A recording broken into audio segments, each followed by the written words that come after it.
Bonjour à tous et bienvenue dans ce nouveau tutoriel Nalios.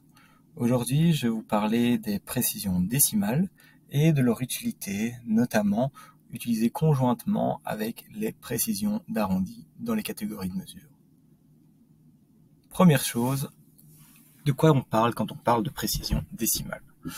Tout d'abord, je vous invite à aller dans vos paramètres techniques et d'aller dans la structure de votre base de données, chercher l'onglet précision décimale.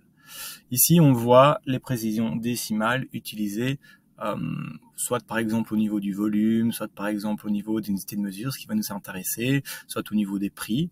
En fait, si je rentre dans les prix, qu'est-ce que je vois? Je vois simplement que mon prix, eh bien, il ne pourra jamais avoir plus que 2 chiffres après la virgule. Si je veux changer ça, il me suffit simplement de changer ici, de sauvegarder, et désormais, mon prix ici pourra avoir 3 chiffres après la virgule. Alors, moi, les précisions décimales m'intéressent au niveau, dans cet exemple, des unités de mesure. On va aller tout de suite voir après comment configurer les, justement, unités de mesure. Même chose ici, je vois que pour mes unités de mesure, si par exemple j'utilise 1 kg, eh bien, je ne pourrai qu'avoir 2 chiffres après la virgule de mon kilogramme. Mais imaginons, voilà, je travaille dans une société qui doit vraiment avoir des précisions très accrues au niveau des unités de mesure. Eh bien, c'est ici que je vais pouvoir changer le nombre de chiffres après la virgule pour justement avoir une précision accrue. Je sauvegarde et désormais mes unités de mesure peuvent avoir jusqu'à 5 chiffres après la virgule. Maintenant que j'ai déterminé ma précision décimale au niveau de mes unités de mesure, eh bien, je vais pouvoir acheter par exemple un produit avec entre guillemets, avec des unités de mesure assez précises, donc plusieurs chiffres après la virgule. Donc je vais aller configurer mon produit, je vous montre, je l'ai déjà configuré, le produit qu'on va utiliser. Donc j'utilise donc un produit jambon, et donc c'est ce que j'ai mis, unité de mesure en kilogrammes, unité de mesure d'achat kilogramme. Tout est paramétré, donc je peux aller acheter mon jambon. Donc je vais faire ma demande d'achat. Hop, ici je viens chercher mon jambon, voilà, et je vais dire que j'en veux 5,555 kg. On a mis plusieurs chiffres après la virgule avec au niveau des précisions décimales auparavant, et donc on veut montrer que ça marche. C'est le but, qu'on peut désormais utiliser plus de chiffres après la virgule. Je confirme la commande. Et je me dis, ok, je vais aller dans ma réception, recevoir le produit. Et là, qu'est-ce que je vois? Automatiquement, Odoo m'a arrondi ma commande à 5,56 kg. Pourtant, si je retourne dans mes précisions décimales, ici, vous pouvez toujours rejoindre aussi donc un paramètre que vous cherchez à partir de la page d'accueil d'Odoo en tapant le nom. Donc ici, je savais que c'était précision décimale, donc j'ai tapé précision décimale.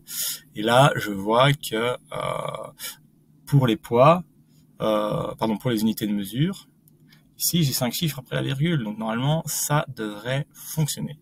Qu'est-ce qui marche pas? Parce qu'il faut aussi utiliser les catégories d'unités de mesure. Catégorie d'unités de mesure que vous pouvez retrouver de la même manière en allant dans la recherche, sinon vente, configuration, unité de mesure, catégorie d'unités de mesure.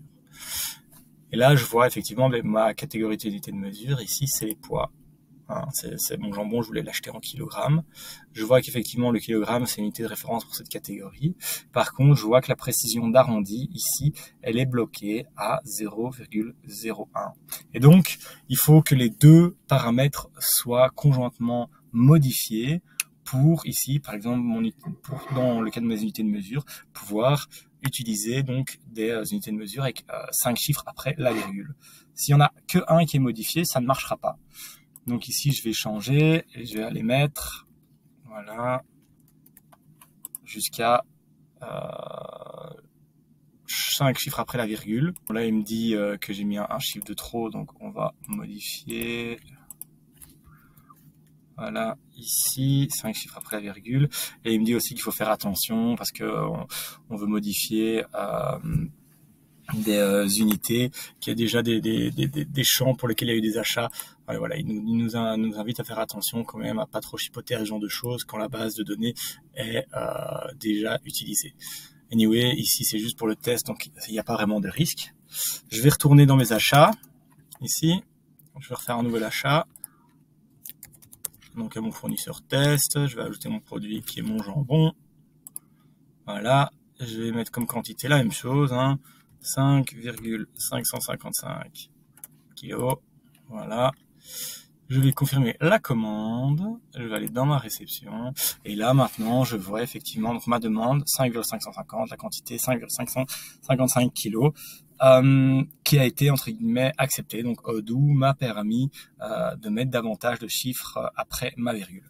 Voilà, donc ça c'est vraiment une petite vidéo pour vous apprendre à utiliser les précisions décimales et ici dans le cas conjointement avec les catégories d'unités de mesure, parce qu'on peut être par exemple bloqué, on veut augmenter les chiffres derrière la virgule par rapport à une unité de mesure et on oublie de modifier la précision décimale, ou l'inverse, on modifie la précision décimale mais on oublie de jouer avec la catégorie, enfin avec la précision au niveau des catégories d'unités de mesure et on se retrouve avec le même problème.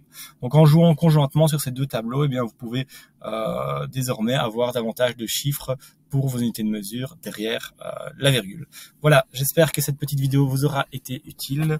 Je vous souhaite une bonne journée et à bientôt.